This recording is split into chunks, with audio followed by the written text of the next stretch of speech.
Hola, soy Blanca Armijo, coordinadora de este simposio, psicóloga general sanitaria, psicoterapeuta y supervisora docente acreditada por FEA. Trabajo principalmente en el ámbito privado y compagino la intervención clínica con la formación y supervisión de terapeutas. Es precisamente en el ámbito de la supervisión donde surgen las reflexiones que hemos decidido compartir en esta investigación. A lo largo de las sesiones de supervisión, fuimos encontrando algunos casos en los que el factor común de la enfermedad orgánica, casi siempre grave y crónica, en alguno de los miembros del clan familiar nos suponía un reto añadido, tanto a la familia como a nosotras como terapeutas. Cómo la enfermedad había sido afrontada por la familia, las dinámicas relacionales que se habían construido en torno a ella y cómo nosotras afrontábamos y co-construíamos con la familia formas de relación que les permitieran una evolución lo más funcional posible. El espacio de supervisión nos permitió tener un punto de vista privilegiado sobre una casuística variada que favoreció las reflexiones que aquí os trasladamos en este trabajo que hemos llamado la mirada del terapeuta sistémico en la intervención con familias con daño orgánico. Os presentamos a continuación 4 comunicaciones, todas relacionadas entre sí y que son fruto del trabajo grupal realizado para este simposio, aunque se presenten de manera secuenciada y diferenciada. Se trata de las bases conceptuales utilizadas desde el modelo sistémico, que es nuestro marco teórico de referencia, el concepto complejo de la cronicidad relacional que se produce en estas familias, reflexiones sobre la posición mentalizadora del terapeuta en el abordaje familiar y la propuesta de observación e intervención en estos casos. Os dejo a continuación con Aurora Rubio Herranz, encargada de abrir el turno de comunicaciones. Muchas gracias. 3. Hola, buenas. Yo soy Aurora Rubio, soy psicóloga general sanitaria y trabajo tanto en el ámbito público como en el ámbito privado. En mi exposición lo que hemos querido contaros es un breve recorrido histórico sobre aquellos conceptos más importantes de la terapia sistémica, que es el modelo en el que nos basamos, para que posteriormente, cuando mis compañeras expongan los casos prácticos, se puedan entender un poquito mejor y se pueda implementar la teoría con la práctica. Entonces, bueno, vamos a empezar con el concepto de sistema, que proviene de la teoría general de sistemas de Bertrand Lanfy en el 76. Un sistema sería un conjunto de elementos que mantienen una interrelación constante entre sí y están diferenciados del ambiente externo. Para la terapia sistémica, la familia es un sistema, es un grupo natural que se encuentra en constante movimiento y en constante proceso de cambio dentro de un contexto social que tiene pautas complejas de interacción y en la que cada miembro cumple diferentes funciones, tal como lo comentan Minuchin y Fishman en el 83. Para ser un terapeuta sistémico ha de tenerse en cuenta varias cuestiones. Por ejemplo, ha de tenerse en cuenta la interacción circular entre los diferentes subsistemas, el subsistema parental, el conyugal y el filial. Se ha de tener en cuenta también la composición familiar, estemos hablando de una familia que sea nuclear, una monoparental, de la familia extensa, de una familia compuesta o de una reconstituida. Se ha de tener en cuenta el ciclo vital evolutivo, el momento evolutivo en el que se encuentra la familia, las crisis familiares que puedan aparecer, los límites, las fronteras, los roles de cada miembro de la familia, las alianzas o las coaliciones que puedan aparecer, el nivel de flexibilidad que tenga la familia, las jerarquías, las narraciones de identidad de cada uno de los miembros y las pautas relacionales de todos ellos. Vamos a hablar sobre todo del concepto de crisis, que mis compañeras podrán ahondar un poquito más, en el que para nosotras la crisis es considerada un desequilibrio, un impacto, una irrupción dentro de las familias, en nuestro caso el daño orgánico, que a su vez también es una oportunidad de cambio. Tal como comenta Luigi Onis en el 97, ante la crisis el sistema se ve obligado a cambiar. El cambio terapéutico precisa de la modificación de los esquemas preexistentes de referencia, necesita mayor flexibilidad y desarrollar nuevas modalidades de funcionamiento. Vamos a hablar de 4 tipos de crisis, de las que habla Pittman en el 95. La primera sería crisis del desarrollo, que tiene que ver con el momento evolutivo, el ciclo evolutivo en el que se encuentra la familia. La segunda serían crisis circunstanciales, que son aquellas que aparecen de manera inesperada. El tercer tipo sería crisis estructurales, que serían intentos de evitar el cambio o la homeostasis, que explicaré un poquito más adelante. Y el cuarto tipo serían las crisis de desvalimiento, que es cuando aparece una discapacidad física o mental dentro de las familias. En nuestro trabajo nos vamos a centrar sobre todo en las crisis circunstanciales o inesperadas y en las crisis de desvalimiento.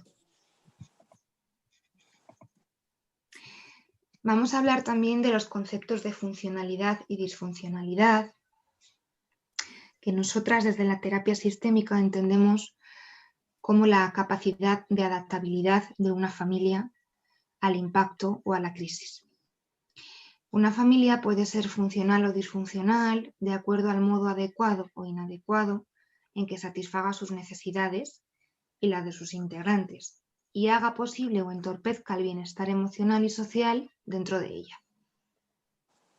Este concepto de funcionalidad está íntimamente relacionado con otro concepto muy importante dentro de la terapia sistémica, que es el concepto de homeostasis, que significa feedback o retroalimentación negativo, o también significa no cambio, y encontraríamos el concepto opuesto, que es el de morfogénesis, que sería retroalimentación positiva o feedback positivo, que estaríamos hablando de cambio, de un momento de cambio.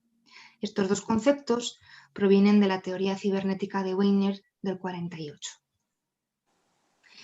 Todas las familias tienden a mantener un equilibrio u homeostasis que se encuentra amenazado por un problema grave o inesperado y que se ponen en marcha estrategias o movimientos que promueven el cambio o morfogénesis según las necesidades del momento del ciclo vital de la familia. Como comenta Ashby en el 52, la homeostasis haría referencia a la capacidad de los sistemas para compensar ciertos cambios del ambiente, manteniendo a la vez una estabilidad relativa en sus propias estructuras. Pues bien, a veces las familias se muestran disfuncionales ante las crisis, ante estos impactos, y lo que suele aparecer son estrategias basadas en síntomas, como comentaba Mara Selvini en 1990, que efectivamente es la aparición de los síntomas lo que hace que la familia se reorganice alrededor de estos y cada miembro de la familia se organiza su propia estrategia en función del síntoma. Todo ello para mantener la homeostasis familiar, es decir, seguir promoviendo el no cambio y seguir manteniendo el equilibrio. Nos preguntábamos entonces cómo hacemos los terapeutas sistémicos para ayudar a las familias a generar cambios adaptativos dentro de su propio juego familiar relacional. Entonces ocurrió dentro del modelo sistémico un cambio de paradigma, o lo que se denomina segunda cibernética o cibernética de los sistemas observantes, en el que el terapeuta pasa de ser un observador experto de la familia, que observa a la familia desde fuera, a ser incluido dentro de la familia y actuar sobre la realidad desde sus propios objetivos, teorías, sesgos o marcos de referencia. El terapeuta, con su intervención, entra profundamente en el sistema, llegando a ser un miembro activo y favoreciendo el cambio desde dentro. Y al mismo tiempo lo prepara para una asistencia más autónoma. Tal como comenta Linares, en el 2012, el terapeuta siente en terapia y su subjetividad emocional es un legítimo y decisivo recurso terapéutico, igualmente válido que las otras técnicas terapéuticas basadas en el conocimiento sistémico. Otros autores del 83, como Borzomen-Yaghi y Spark, comentan que el terapeuta sistémico tiene que aprender a integrar conceptos individuales, descriptivos y dinámicos con otras dimensiones del sistema de relaciones, como por ejemplo pautas de interacción funcional, relación entre la pulsión y el objeto, consanguinidad, patología interpersonal, mecanismos inconscientes, aspectos del encuentro en el diálogo y cuentas de justicia multigeneracionales. Nos interesaba, por tanto, en este trabajo, cómo el terapeuta sistémico establece con la familia un contexto de colaboración que ayuda a identificar y a movilizar los propios recursos que la familia ya posee para integrar la nueva situación que genera la crisis, en nuestro caso, el daño orgánico. Es decir, y a modo de resumen de este breve recorrido histórico por la terapia sistémica y por la segunda cibernética, lo que el enfoque sistémico aporta es ubicar las estructuras psíquicas individuales en el contexto de sus relaciones. Hola otra vez, voy a hablaros del proceso de mentalización del sistema terapéutico en la enfermedad física crónica o discapacidad. Soy Blanca Armijo Núñez, coordinadora de este simposio y psicóloga general sanitaria. Bueno, me he presentado antes, así que sin más comienzo. Partimos del concepto de mentalización, que es el proceso mediante el cual entendemos a los otros y a nosotros mismos en términos de estados subjetivos, deseos, pensamientos, sentimientos y la estrecha relación de nuestras conductas con dichos estados. Sería un proceso de comprender subjetivamente la propia experiencia y actuar. El desarrollo de esta capacidad para mentalizar se produce desde la primera infancia en el contexto de las relaciones de apego y especialmente hasta la juventud, pero es susceptible de ser desarrollada a lo largo de toda la vida. Bowlby describe el modelo operativo interno o Internal Working Model como un sistema de representaciones sobre uno mismo en relación con los otros significativos. Estos modelos operativos internos se configuran como estructuras cognitivas, haciendo posible la organización de la experiencia subjetiva y de las conductas adaptativas y vinculares con los demás, como dice Marrón.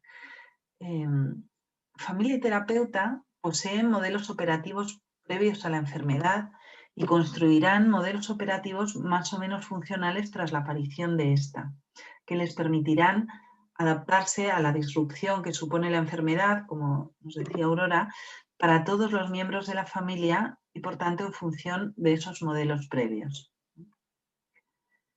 Entendemos que el proceso de adaptación de la familia y del sistema terapéutico a la enfermedad, en su diagnóstico, en su pronóstico y en su evolución, puede establecer dinámicas relacionales disfuncionales para la evolución de ese sistema familiar. Esto hace necesario, a nuestro entender, un análisis diagnóstico de los modos de adaptación a la enfermedad, se trate o no del motivo por el que está consultando esa familia, que posibilite una intervención dirigida a la mejora de esos modos disfuncionales de afrontamiento, tanto en el proceso mentalizador individual como en los aspectos relacionales del sistema completo. Bateman y Fonagy describen modos de mentalización disfuncionales que resultan muy útiles para la intervención con estas familias, así como para ayudar a la reflexión del terapeuta sobre su propia mentalización durante el proceso terapéutico. Especialmente interesantes nos resultan los modos prementalizadores que estos autores denominan el modo pretendido, en el que se produce una disociación total entre los estados mentales y la realidad física, entre lo interno y lo externo, y que encaja bien con el sesgo que nosotras vamos a llamar negador que hemos observado en las familias del estudio. Se daría una charla inconsecuente, una circularidad sin fin. En el modo de equivalencia psíquica, que es otro de los modos prementalizadores que describen estos autores, la realidad interna y la externa son lo mismo, se produce una equivalencia. Lo que existe en la mente existe en la realidad y viceversa. Pensamos que encajaría bien con el sesgo designante que hemos, luego os explicaremos más en la parte del estudio. Bien. Todos podemos utilizar, como a modo de aplicación de este modelo, pensamos que todos podemos utilizar modos prementalizadores en momentos determinados de crisis como los que aquí nos conciernen. De ahí la necesidad de utilizar un modelo de intervención estructurado y basado en los distintos procesos de mentalización.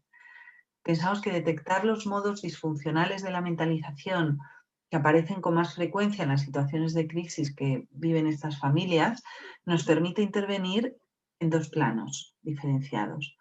Por un lado, desde la reflexión sobre cómo los terapeutas mentalizamos la enfermedad desde nuestros propios modelos operativos internos, y por otro lado, desde el acompañamiento a los miembros de la familia hacia modos más funcionales de dicha mentalización. Mis compañeras van a compartir algunos casos que nos han servido para este estudio y un cuadro resumen de la investigación que hemos realizado, pero no quería terminar sin hablaros de mi experiencia como psicoterapeuta en los primeros casos que fui encontrando en los que había una enfermedad orgánica grave y crónica. Recuerdo uno especialmente. La familia consultó por un síntoma alimentario con riesgo de ingreso que presentaba la hija de 19 años. Tenía un hermano unos años mayor que ella que vivía con los padres. La paciente había salido de casa para estudiar en otra ciudad un año atrás. También un año atrás y justo después de la marcha de la hija, el padre de esta familia, donde ambos progenitores eran profesionales de éxito, había sufrido un ictus grave que le había dejado secuelas cognitivas y motoras. Me recuerdo a mí misma pensando cómo intervenir con esta familia sin tener en cuenta la enfermedad del padre y sus secuelas, pero al mismo tiempo cómo intervenir teniéndolas en cuenta. Si me voy a los aspectos puramente relacionales, alianzas, estrategias de cada uno de los individuos, motivaciones de cada uno de ellos, de alguna forma puedo estar asumiendo que todos los miembros del sistema están igual de capacitados para tomar decisiones y ejecutar comportamientos relacionales, cosa que no es cierta. Pero si tengo en cuenta las limitaciones y las pongo en el epicentro de la intervención, mi sensación de impotencia aumenta. Siento que casi puedo explicar todo y normalizar cualquier comportamiento con la enfermedad, cualquier crisis, cualquier discusión, como si no hubiera motivaciones, alianzas relacionales, beneficios secundarios, estrategias basadas en los síntomas, como en cualquier otra familia con las que trabajo habitualmente. Fuimos observando en el trabajo con esta familia cómo la familia había afrontado la difícil situación que atravesaban. Ambos progenitores, que habían sido hijos poco reconocidos y valorados en sus respectivas familias de origen y habían contado con poco apoyo para salir adelante tanto en el pasado como en el proceso de la enfermedad, la madre, completamente sobrecargada, había dejado al margen a su hija, incluso ocultando la enfermedad y la intervención quirúrgica del padre, porque la hija estaba de exámenes, y se había apoyado en el hijo varón que todavía estaba en casa, siendo esto un motivo de dolor y rabia profundas para la paciente que se había sentido excluida de todas las dinámicas relacionales en torno a la operación.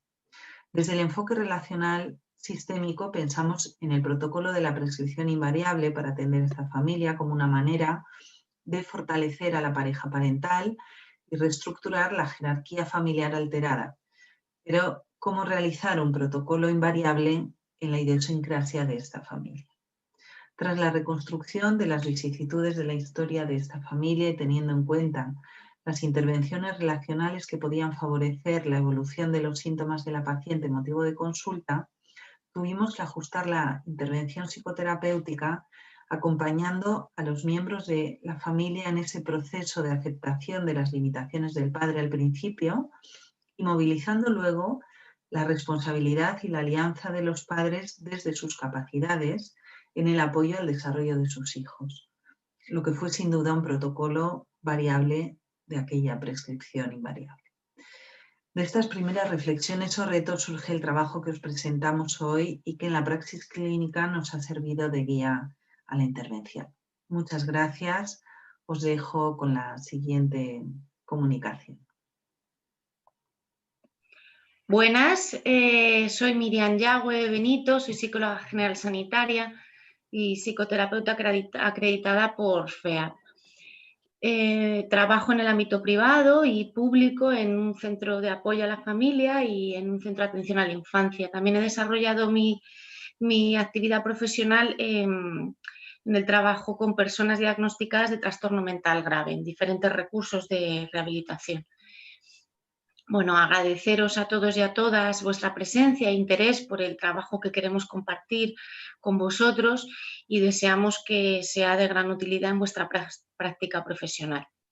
El título de la comunicación que voy a presentar es La enfermedad crónica en el sistema familiar, el terapeuta y la cronicidad.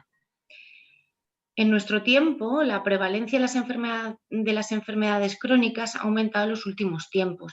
El cambio en los hábitos de vida, los avances en medicina y el aumento de la esperanza de vida son algunos de los factores que han influido.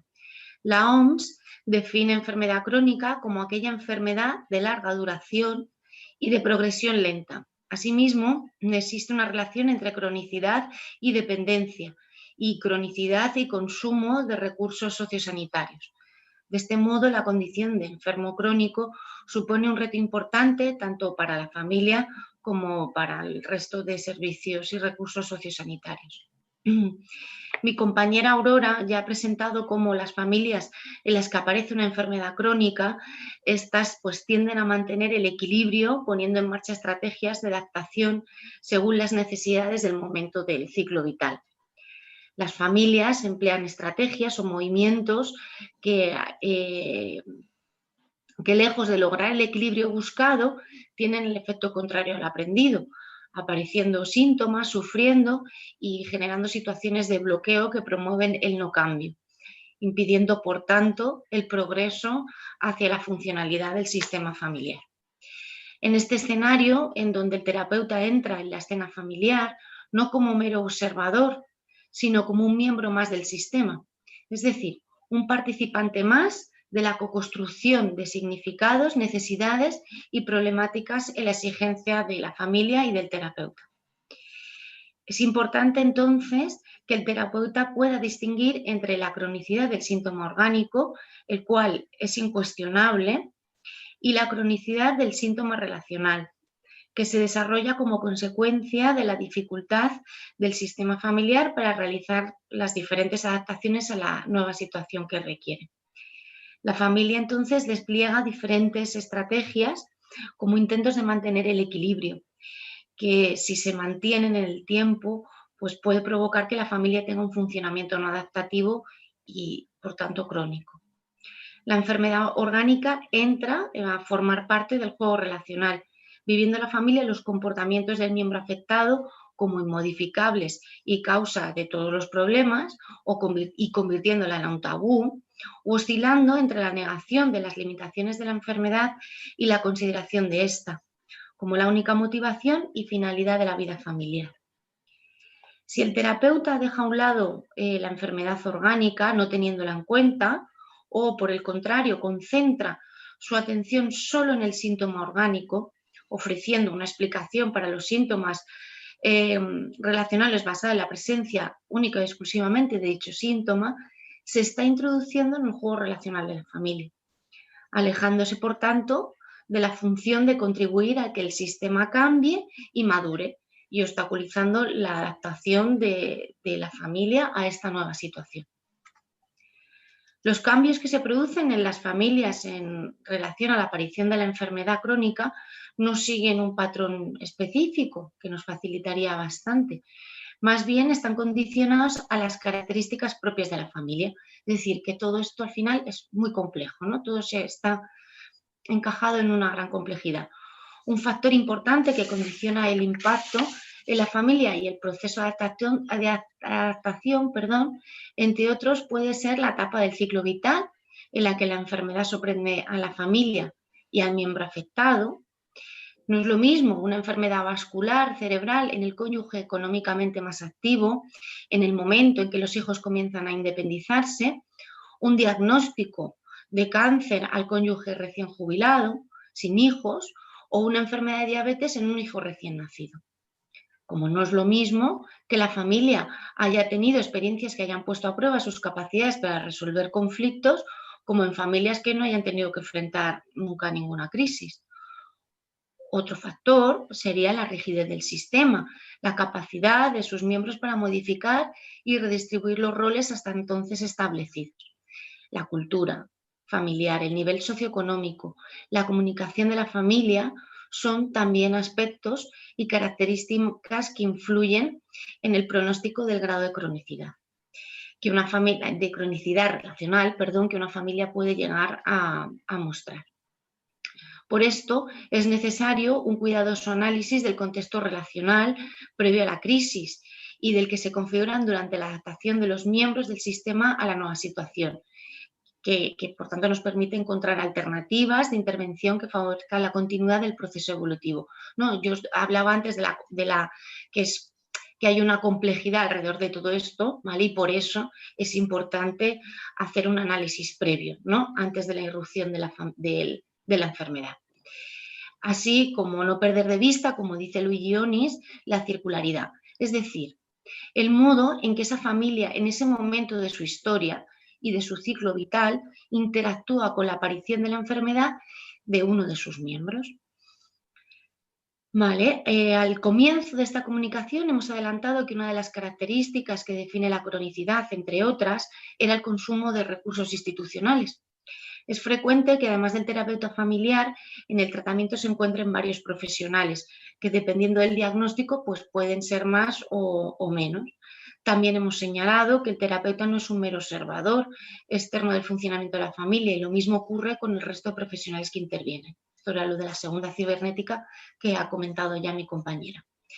Quería compartir un caso en el que la enfermedad orgánica de uno de los miembros de la familia me llevó a buscar un contexto colaborativo con otros profesionales intervinientes en el caso, siendo clave esta colaboración para ayudar a la familia y a encontrar alternativas al juego disfuncional de la cronicidad en el que estaban inmersos.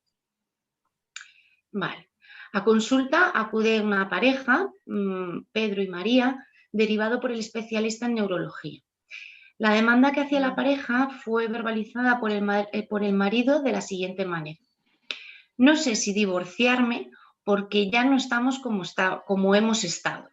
Como siempre hemos estado. Perdón, voy a repetir. No sé si divorciarme porque ya no estamos como siempre hemos estado. La pareja llevaba 45 años casados. Pedro se acaba de jubilar y su mujer continuaba como desde hacía 45 años atendiendo las tareas de la casa y a la familia. Fruto del matrimonio tuvieron 3 hijas de edades similares, la más pequeña recién independizada con su pareja. Lo primero fue realizar un análisis evolutivo de la pareja y de la familia. Tanto la conyugalidad como la parentalidad habían evolucionado y madurado sin grandes crisis.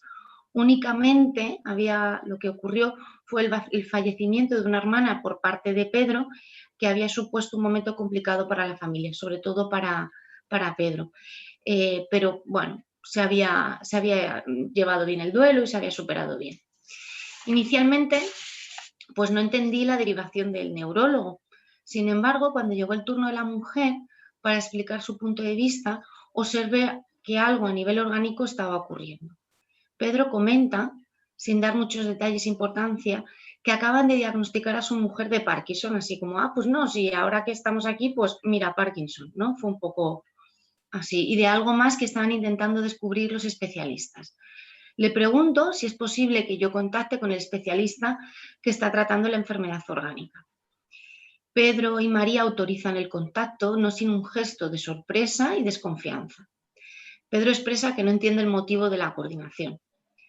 Mi devolución consiste en transmitirles en primer lugar que el motivo por el que ellos están aquí es debido a que el especialista hizo la derivación y ellos aceptaron la prescripción, y que para poder entender lo que ocurre es necesario conocer todo lo que está aconteciendo, lo que decía Luis Dionis de la circularidad, ¿no?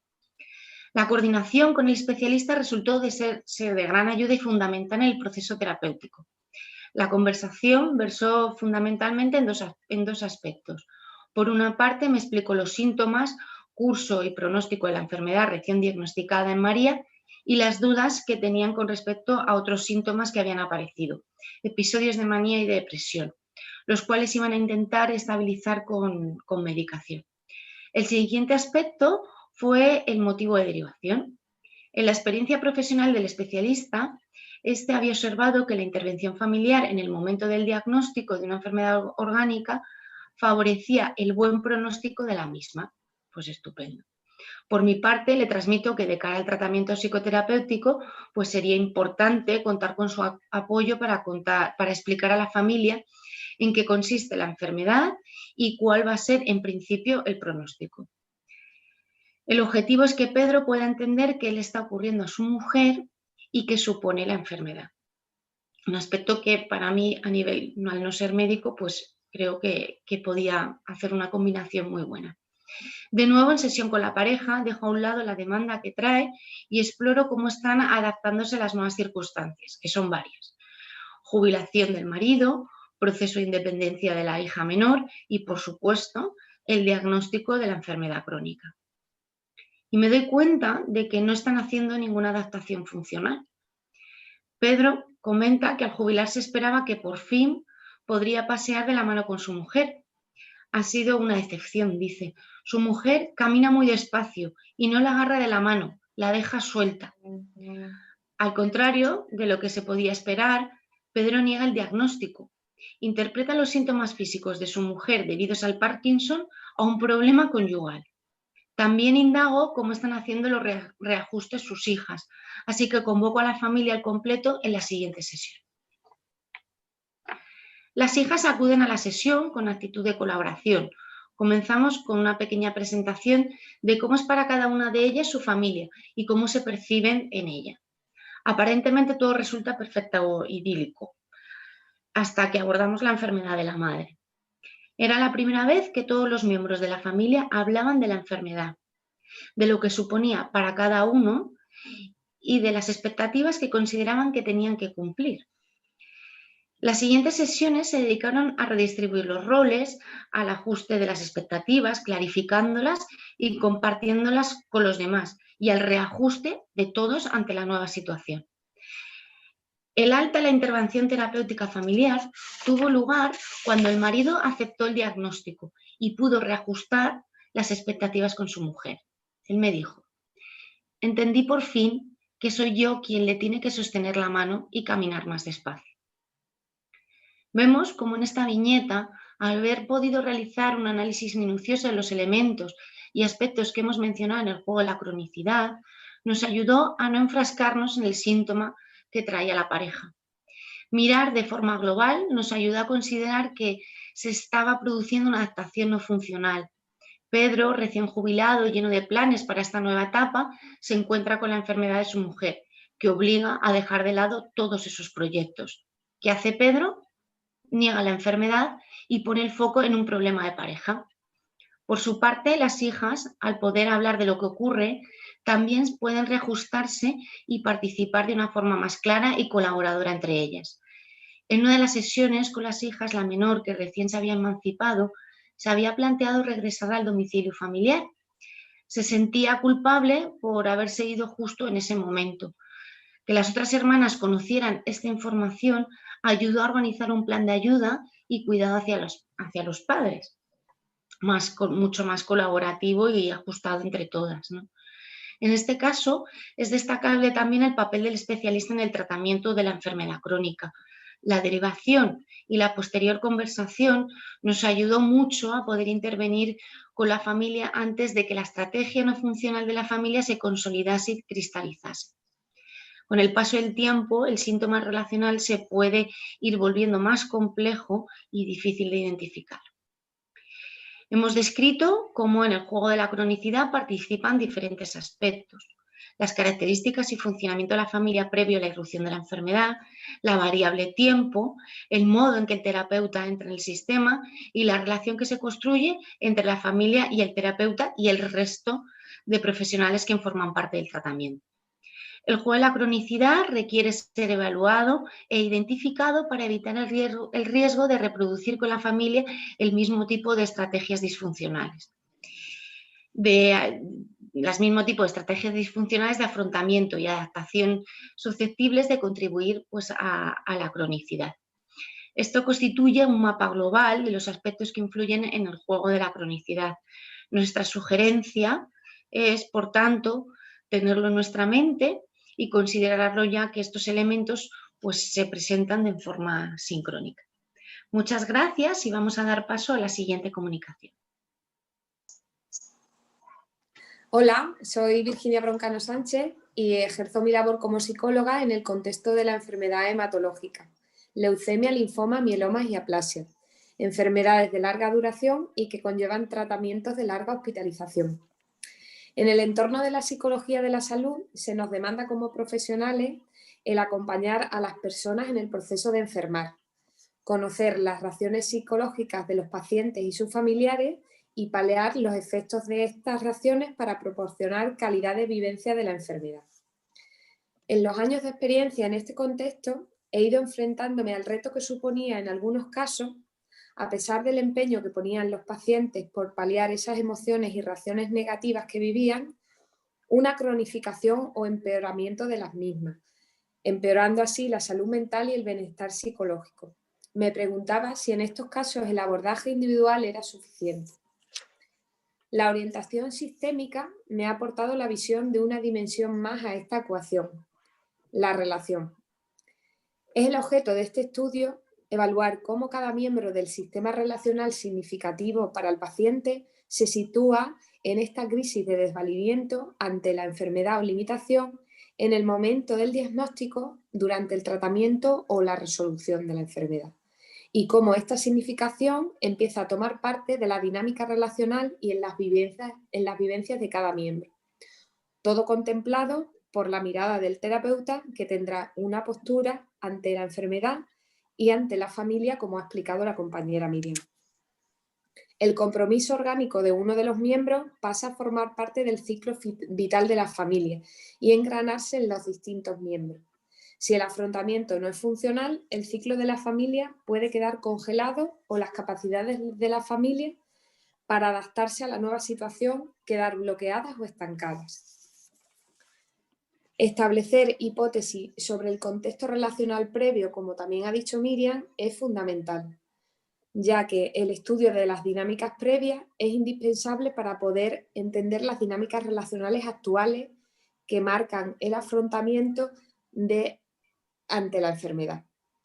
Por ejemplo, si el funcionamiento de la familia era o es muy rígido, no facilita la comunicación, la expresión, no conserva los planes vitales de cada uno de los miembros, no permite el proceso de adaptación ni el fluir del ciclo vital y se generan problemas relacionales e incluso sintomatología a nivel psicológico en los miembros del sistema, que se añadirán a la complejidad de la situación. Estas reflexiones que fueron surgiendo en las sesiones de supervisión nos llevaron a plantear este estudio de revisión de casos. Como resultado de este análisis, hemos observado formas idiosincráticas de las familias en la manera de entender la enfermedad y sus características, diagnóstico, pronóstico, limitaciones para el paciente y efectos sobre los demás miembros, que condicionan y ocasionalmente pueden obstaculizar el tratamiento. Hacemos una propuesta de evaluación en la dimensión, tipo de afrontamiento familiar, que consideramos útil para orientar la intervención. Proponemos 4 categorías: familias negadoras, designantes, oscilantes o funcionales. Como hemos dicho, hemos realizado un estudio de 15 casos en los que al menos un miembro de la familia presenta una enfermedad crónica o una discapacidad reconocida. Para ejemplificar nuestra propuesta, voy a utilizar viñetas clínicas y en primer lugar voy a hablar de las familias consejo negador. En este caso hablamos de los padres de Juan, que tiene 14 años. Consultan porque su actitud en casa es impulsiva y ofensiva para con sus padres, en especial con su madre enferma de ELA, coincidiendo el diagnóstico de su madre con su nacimiento. Estas actitudes se desencadenan tras un episodio de coma de la madre que evidencia las limitaciones. Juan demanda atención de los padres, refiere sentirse abandonado. En el instituto, los amigos alertan al tutor sobre ideas de muerte y anticipaciones de lo que le pueda suceder a su madre. Se enfada cuando su madre no camina bien o se orina, señalándola como vaga o sucia. El padre, de profesión camarero, pasa mucho tiempo fuera de casa. Evaluando el funcionamiento familiar previo, el matrimonio se ha posicionado en seguir la vida como si la ELA no hubiera irrumpido y los síntomas fueran producto de la voluntad de la madre. Mirar hacia otro lado y culparse unos a otros cuando los síntomas de la ELA aparecen en la convivencia. La demanda de Juan nos parece coherente con la posible regla no escrita de que no está permitido hablar de la causa de las limitaciones de la madre, ni expresar rabia por sufrir las consecuencias de esta, dentro del contexto familiar. Reconstruyendo la historia, tenemos una hipótesis de cómo esta madre tuvo que desvincularse emocionalmente de su diagnóstico para poder ejercer de madre desde la vida y no desde la enfermedad. Este afrontamiento que pudo hacer sobrevivir a la paternidad a este matrimonio puede haber congelado las reacciones de duelo por pérdida de las capacidades durante 14 años y no ha permitido a los miembros de la familia mentalizar la posibilidad de la necesidad de cuidado de la madre en algún momento del ciclo vital, bloqueando así la puesta en marcha de las capacidades de cada uno para afrontar esta situación de dependencia. Nuestro trabajo en terapia ha sido crear un contexto donde las expresiones de duelo de cada uno de los miembros fueran permitidas y respetadas. Ayudar a Juan a mentalizar el diagnóstico de su madre de forma realista, con su pérdida de sus capacidades, pero desvinculándola de la muerte y conectándola con la vida a través de lo que le reporta como madre con sus cualidades y como miembro de la familia reconocido. Renegociar con todos los miembros el apoyo mutuo para conseguir que el equilibrio vuelva a colocar a Juan como hijo, sintiéndose sostenido por sus padres y a la vez formando parte de la red de apoyo para las dificultades que ya todos los miembros son capaces de mentalizar como una posibilidad. Paso a hablar de una viñeta clínica sobre una familia consejo designante. Monse, de 40 años, consulta porque su hija Miriam necesita atención psicológica. En los últimos 2 meses ha tenido 2 ingresos en urgencias con ataques de ansiedad y se niega a comer porque piensa que se va a asfixiar. Miriam padece una cardiopatía congénita acompañada de un CI bajo que se ha puesto de manifiesto tanto en el contexto escolar como en el social, buscando la familia ubicar a Miriam en el concepto de la discapacidad. Examinando la historia familiar, nos encontramos que la cardiopatía congénita ha marcado las historias de las mujeres en esta familia. Monse pasa su infancia cuidando a su madre enferma de corazón, la cual fallece. Se hace cargo de la casa de la familia donde conviven su padre y un hermano. Hace un intento de diferenciándose, quedándose embarazada de Miriam y casándose. El matrimonio fracasa y vuelve al domicilio familiar, volviendo a cargo de la organización. Diagnosticada de la misma cardiopatía que la madre en 2017, tiene que pasar 2 años en Madrid un proceso de trasplante de corazón. Miriam, la paciente, queda al cuidado de la nueva mujer de su padre. Este periodo de ausencia de Monse, Miriam lo vive con un sentimiento agudo de abandono, fracaso escolar y social que la lleva incluso a tener alguna relación en la que es abusada, solo por sentirse querida porque, según sus palabras, se sentía muy sola. La pareja de su abuelo, aunque cariñosa, no la entendía. Monse, desde Madrid, se siente culpable de no haber podido cuidar a Miriam en este periodo y a su vuelta ya recuperada se vuelca en su protección. Observamos en la evaluación una relación de codependencia en la que no existen límites generacionales entre madre e hija y existe una intromisión constante en los pensamientos y en los sentimientos por parte de madre hacia la hija. Y aunque comparten el deseo de autonomía, sufre angustia ante el fantasma de fracasar. En el caso de Miriam, sus obsesiones con el tema de la muerte boicotean todo intento de autonomización. De hecho, un ejemplo es que deja el instituto por los ataques de ansiedad. Quizá en una familia donde el destino parece tan marcado en la enfermedad para las mujeres, la angustia sea la protagonista y con esta herencia de muerte sea difícil construir un proyecto vital ilusionante. Nace la obsesión de la mentalización de la muerte temprana. En la terapia hemos trabajado con madre e hija el desplazar el foco hacia las capacidades conservadas, el facilitar un contexto donde Monse pueda verbalizar las dificultades que ha tenido en su historia y reelaborarlas no como un preludio de lo que le va a pasar a su hija, sino por padecer el mismo diagnóstico, sino como un ejemplo de superación que puede servir a Miriam en su desarrollo. En individual, proporcionando a Miriam un contexto donde a través de un vínculo terapéutico reforzante, dar sentido a los síntomas obsesivos, enmarcándolos como consecuencia de la dificultad para construir un self agente y pensante en una vida sin proyectos propios. En definitiva, reelaborando con Miriam una historia de superación y capacidad que le permita construir un futuro ilusionante. Ahora, en tercer lugar, voy a pasar a hablar de una viñeta de una familia consejo de oscilante. En la siguiente situación nos encontramos en el caso de una familia cuya demanda está formulada por el equipo de enfermería de la unidad de hematología. Como os he comentado al principio, mi trabajo en el hospital consiste en acompañar a las familias en el proceso de adaptación al ingreso. Como os he dicho, son tratamientos largos que tienen una duración aproximada de 1 mes. En este contexto nos encontramos a una familia de 3 miembros, Mercedes y Alejandro de unos 50 años y Alba de 20. No ha pasado 1 año desde que Mercedes pasara por un proceso de cáncer de mama cuando ingresa para un tratamiento de una leucemia. Chocaba la armonía con la que se presentaba la paciente, siempre sonriente, la veíamos sola en la habitación rodeada de libros, tablets, portátil, siempre activa. Comentaba que no quería que su familia paralizara su vida, su día a día por ella, que ella se encontraba bien y no necesitaba que la acompañaran. Cuando el ingreso se alarga más de lo esperado por todos, el estado físico empeora y a causa de la bajada de defensas que producen normal por los tratamientos de quimioterapia, ahí fue cuando acuden los 2 miembros de la familia que no conocíamos y vemos cómo funciona esta familia en la habitación.